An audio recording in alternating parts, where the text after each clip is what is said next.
これから流す音声は韓国の人気女性 YouTuber とある男の会話を捉えたものです。 거기서 방송하는 게 될까 안 될까 이거 물어보는데 잘못이라고? 그게 잘못이라고? 그게 명치를 맞고 니한테 갈비뼈를 맞아가지고 이렇게 맞았던 게 잘못이라고? 진짜 안 아파? 안 아프겠어. 방송하는 내내 아팠는데. 그래서 지금 너 때릴 데가 없어갖고 응. 좀 다칠까봐 좀 무서워서. もう殴れるところがない、怪我されたら困るなどと話すその男は、女性に暴力を振るいながらも表立って傷が見えないよう細心の注意を払っていました。それは彼女が登録者1000万人の YouTuber だから。そして女性を殴っていたその男は彼女の事務所の社長なのです。事務所の代表から暴力と搾取を強いられた登録者1000万人の YouTuber。 その4年間の支配の全貌とは。そしてたとえその男の手を離れても彼女を食い物にしようとする大人たちが多数いたんです。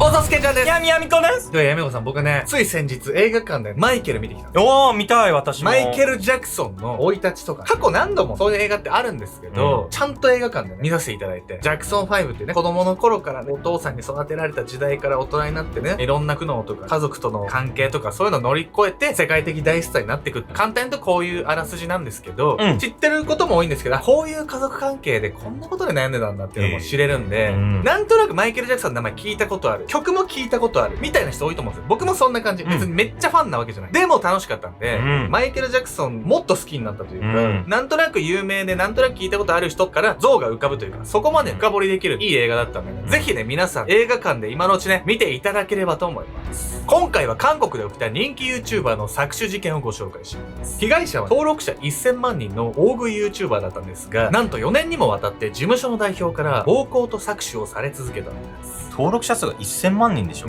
しかも4年間もってずっと見てた視聴者さんはめちゃくちゃびっくりしたでしょうね。この事件が明るみに出た時はかなりの騒動になったようなんです。そしてそれまでの4年間、彼女はかなりのフォロワー数を抱えながらも誰にも気づかれず明るく振る舞い続けていたんです。俺のおかげ。2022年韓国ソウル特別市。この町に世間から大きな注目を集める一人の女性が暮らしていました。その名もツヤン。本名はパク・ジョンウォン。彼女は小柄でありながら大量の食事を平らげる大食い YouTuber。韓国語で食べるを意味するモンヌンと放送を表すバンソンを合わせて、このジャンルは木バンと呼ばれています。その木バンの中でも目立って人気だったツヤンは通称木バンの女神。活動歴4年にして登録者は1000万人に迫ろうとしていました。また彼女は孤児院や障害者施設への寄付やボランティアを積極的に行っており、2019年には韓国のボランティアサービス親善大使にも任命。見た目と大食いのギャップだけでなく、明るいキャラクターと謙虚な振る舞いで非常に好感度の高い YouTuber だったのです。その人気を背景にソウルにトッポギの専門店をオープンし、実業家としても活動し始めたツヤンは多くの人から見て紛れもない成功者。しかしそれだけの影響力を持ちながらも、彼女は配信で食べるチキンを買うお金すら持っていませんでした。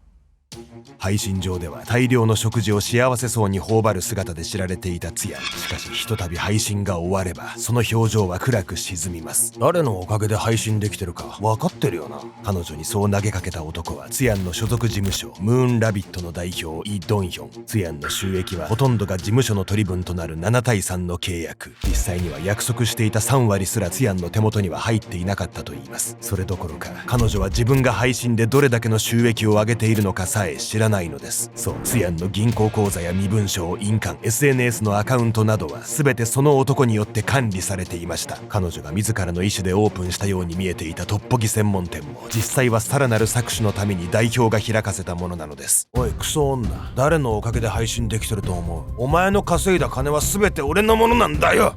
そんな言葉を並べながらも実態のあるマネジメントはほとんど行っておらず、ただ暴力を振るい搾取を繰り返すだけの代表ドンヒョン。しかしいくら心ない扱いにさらされ自分には一切お金が入ってこなくても、配信が始まればまたツヤンは笑顔で食卓に向かうのです。こんなのさ、無理やり配信やらされてる奴隷みたいなもんじゃない。人気の理由となった明るいキャラクターっていうのは実態を悟られないようにと作られた面もあったのかもしれません。心理学的にも人は辛いなとかマイナスをね、人に悟られないようにそういういう状況の時にこそ明るく振る舞うっていう傾向があるんです。というわけで本日のメトラキーワード、透明性の錯覚について。人は隠したいことがある時ほどその不安に意識が集中し他のことを考えられなくなります。すると人と向き合った時も実際以上に自分の不安や動揺が相手に伝わっているかのように感じてしまうことがあるのです。これが透明性の錯覚という心理。この心理状態にある人は苦しさを悟られまいと必要以上に明るく振る舞ってしまうことがあります。ツヤンの視聴者のほとんどは彼女を見て今日も明るいな、すごい量食べるなくらいにしか思っていなかったはず。しかしツヤンとしては顔が引きつっていたかもしれない、声が変だったかもしれないということばかりが気になっていたとしたら、代表からの搾取にさらされていても表向きは笑顔を絶やさなかったツヤン。彼女を人気たらしめたその笑顔には真実を悟られてはいけないという恐怖によって作られたものも混ざっていたのかもしれません。気になるのはなんでこんな辛い状況なのにツヤンは事務所の代表に従っていたのかってことなんです。彼女はその男に絶対に他人には知られたくない弱みを握られていたんです。脅迫の始まり。ツヤンが後に事務所の代表となるイ・ドンヒョンと知り合ったのは彼女が YouTuber になる何年も前のこと。当時大学を休学していたツヤンはハンティングバーに出かけたところその男に出会ったといいます。ハンティングバーとは韓国で人気の若者同士の出会いを目的としたバー。店内では初対面の客同士が一緒にゲームをしたりして親睦を深めます。出会った当初のドンヒョンは紳士的だったといい、ツヤンは間もなく彼と恋人同士に。しかし交際が始まるとすぐにそのメッキは剥がれ、彼女に対して暴力的に振る舞うようになったのです。私たちもう別れましょう。ツヤンがそう切り出すのに時間はかかりませんでした。しかしその言葉を聞いたドンヒョンはなぜか薄笑みを浮かべます。そして自身のスマホ画面を彼女に見せつけたのです。そこに映されていたのはツヤンが知らないうちに撮影されていた性行為中の動画でした。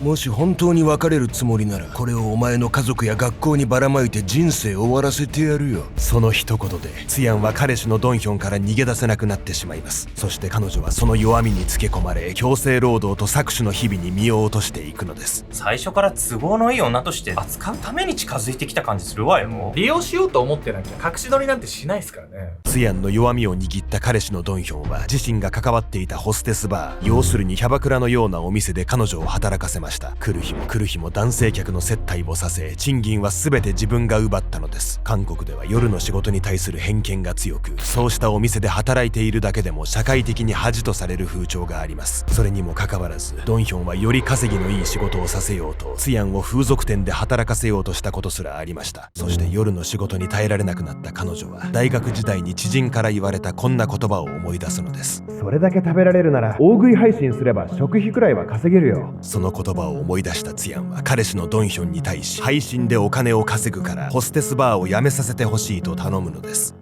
YouTuber になったのは夜の仕事から抜け出したい一心だったわけよね。それだけ必死に頑張ったんだからチャンネルも人気が出たんでしょうね。ほんとそうなんですよ。しかしツヤンが人気者になったことは彼氏のドンヒョンからすればむしろ美味しい話だったんです。ここから4年間彼はツヤンを徹底的に支配するんです。もう引き返せない。結果から言ってツヤンには YouTuber の才能があったのでしょう。配信を始めると彼女はすぐに注目を集めました。ただ人気者となったツヤンは彼氏のドンヒョンからすれば完全に金のなる木。彼はマネジメント事務所ムーンラビットを設立し、ツヤンの収益のほとんどが事務所の取り分となる不公平な契約を結ばせます。そして配信活動を開始してからの4年間、ツヤンはその合間で毎日のように暴力を振るわれました。대단하지 않냐? 뭐가 대단해? 네가 처음에 네가 때렸을 때 얼마나 덜덜 떨었는데 네가 얼마나 많이 쳐 때리면은 내가 이렇게 맞고서도 네한테 이렇게 바락바락한지.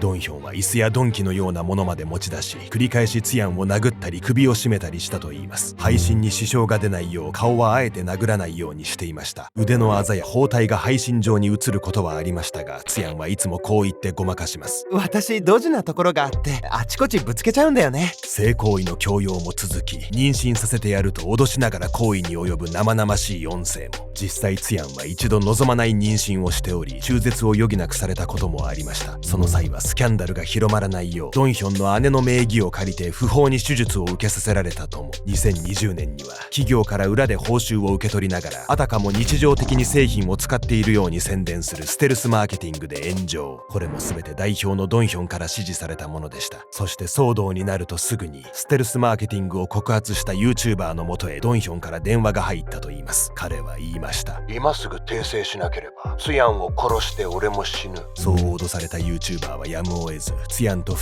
人で動画に出演し、告発は虚偽だったと視聴者に謝罪。告発した YouTuber は彼女を不当に攻撃した卑怯者として何年もバッシングを受けることになるのです。このような仕打ちを受けながらもツヤンは4年間代表のドンヒョンの言いなりになるしかありませんでした。最初は盗撮動画の脅しから始まったその支配、さらに夜の仕事を強要されたこと、ステルスマーケティングに関わったこと、視聴者を騙しているという罪悪感、それらが重なりツヤンの中では余計に誰にも真実を知られるわけにはいかないという恐怖が膨れ上がっていきました。登録者も1000万人規模となっては今更真実を明かせば周囲にかける迷惑も計り知れないものに思えたのです。みんなの理想の自分自身でいなきゃいけないみたいな、そういった責任が出てきたってことよね。応援してくれる人を裏切りたくないのもそうだろうし、これだけの規模になってくるとさ、仕事で関わってる人もきっと多いわよね。それはそうなんですけど、実はツヤンを救い出したのは他でもないその仕事仲間たちだったんです。実はツヤンには全ての事情を知っている味方がいました。僕らは仕事を失っても構わない、一緒に戦おう。2022年の後半、事務所のスタッフたちがツヤンにそう投げかけました。特に代表ドンヒョンの暴行を近くで見ていたプロデューサーはこれまでも何度も止めに入っていたといいます。彼らの説得でツヤンは訴訟を決意し、力を合わせて証拠集めに奔走するのです。暴行や脅迫の現場を抑えた音声記録は3800件以上にも及びました。それらはツヤンが暴行を受けながらも命がけで録音していたもの、そしてスタッフが密かに録音していたものを合わせた結果でした。それらの音声や画像を証拠にツヤンはついに代表のドンヒョンを告訴。この時点で未払いの収益は40億ウォン、日本円換算で約4億円に上っていました。結果ドンヒョンは懲役5年以上の実刑の可能性と巨額の賠償金支払いに直面するのですが、ここで不測の事態が起こります。告訴から数ヶ月後の2023年4月、ドンヒョンは自身の母親と共に自ら命を絶ったのです。刑の重さに絶望したのか、これまでの4年間の真相を明かされてはもはや社会復帰は不可能だと悟ったのか、動機は定かではありません。確かなことはドンヒョンの死によって刑事処罰がなくなったこと、そしてツヤンが謝罪を受ける機会も永遠に失われてしまったこと、さらに恐ろしいことに実はドンヒョンの死後もなおツヤンの地獄は終わらなかったのです。食い物にする男たち。2023年初頭、ツヤンが事務所代表の支配から解放されて間もない頃、2人の男が彼女をめぐって通話のやり取りをしていた。暴露すればツヤンは引退せざるを得ません。2億ウォンは絞り取れるかと。そう口にしたのはいわゆる暴露系 YouTuber、 韓国ではサイバーレッカーと呼ばれているうちの一人、クジェヨク。ツヤンに日本円換算で2000万円を要求しようと提案した彼は、彼女が夜の仕事をしていたことや他人の名義を借りて不法な中絶手術をしたことなどを知っていた。そして通話画面の向こうでほくそ笑むのは同じくサイバーレッカーのチョングクジン。それぞれツヤンの弱みを握った彼らは徒党を組んで彼女からお金を絞り取ろうとしていた。しかしなぜいずれも一 YouTuber に過ぎない彼らが誰にも話していないツヤンの秘密を知っているのか。それは彼女から訴訟を起こされた事務所の元代表の弁護士が情報を流したためだった。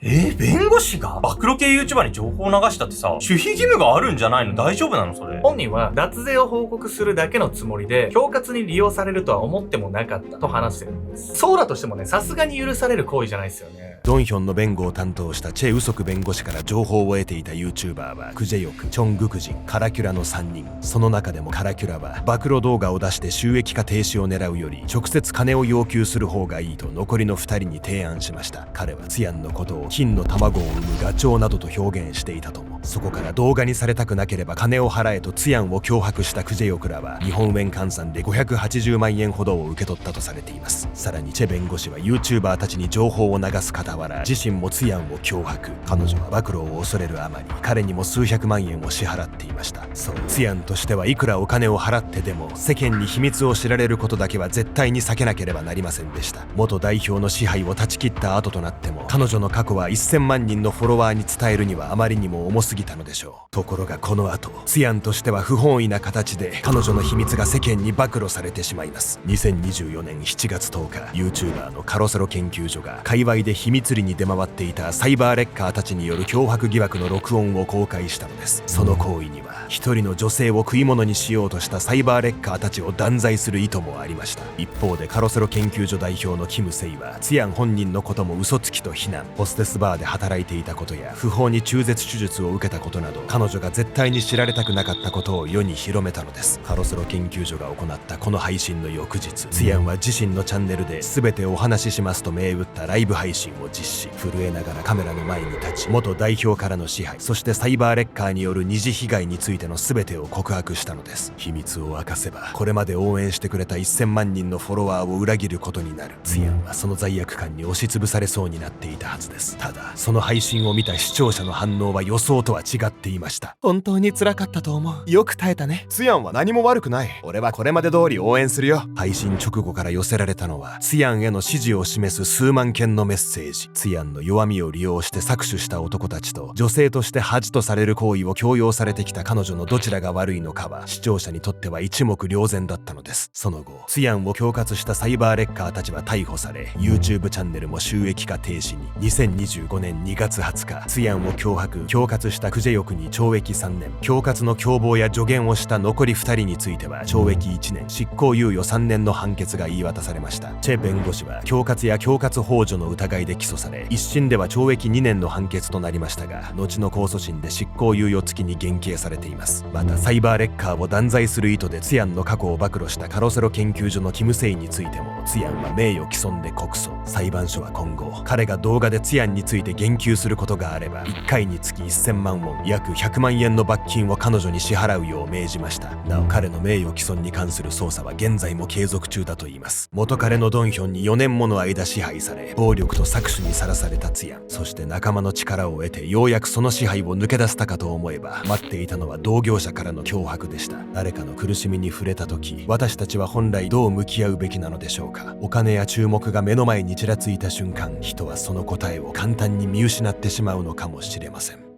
おっさっす。皆さんいつもアルゴメトリーを見ていただいてありがとうございます。というわけでね、我々ね、夏にも差し掛かろうというところで、この度ね、ちょっとアルゴメトリーの視聴者さんからオンラインサロン、秘密結社アルゴメトリー入りたいんだけど、なんかどんな動画があるかね、わからなくてね、お金かかるの不安っていう方もいらっしゃったんで、今回ね、7月末までにね、入会した方限定で、1週間分のね、無料期間を設けさせていただいてね、そこでこう、お試ししていただいて、気に入ったらね、ご継続いただけるっていうね、キャンペーンを用意させていただきました。オンラインサロンもね、もうかなりのね、期間をね、運営してますので、今ね、アルゴメトリーに上がってないね、オンラインサロン限定の動画なんとね、120分を超えました。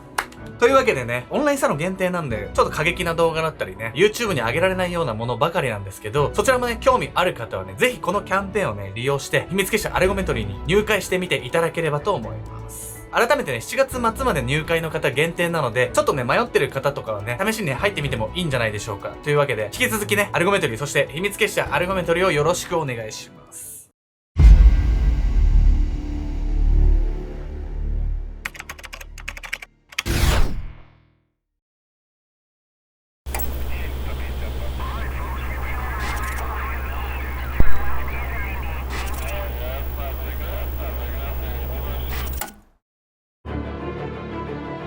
誰でも簡単に世界中とつながれるインターネット。しかしその奥底に決して覗いてはいけない領域が存在することを知っていますか。2022年5月、アメリカフロリダ州、ある日チャットアプリを利用していた男性が奇妙なアカウントを発見しました。そのアカウントで売られているのはアダルト動画。しかしその価格が日本円にして800円から数千円程度と妙に安かったのです。よっぽど金に困ってる素人か何かか。彼はほんの少しの好奇心からそのうちの一つを購入し、早速再生ボタンを押してみました。しかし画面に映し出された光景を見た瞬間、男性は青ざめ画面の前で絶句。おい、これはヤバすぎるだろ。その動画の内容は、まだ幼稚園にも通えないような幼い子供が成人女性によって性的にもてあそばれている姿だったのです。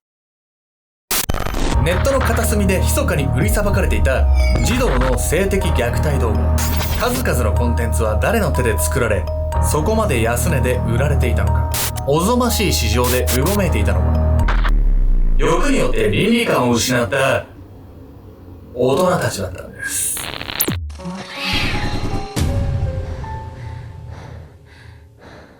この動画の続きはオンラインサロン秘密結社アルゴメトリーでご視聴ください。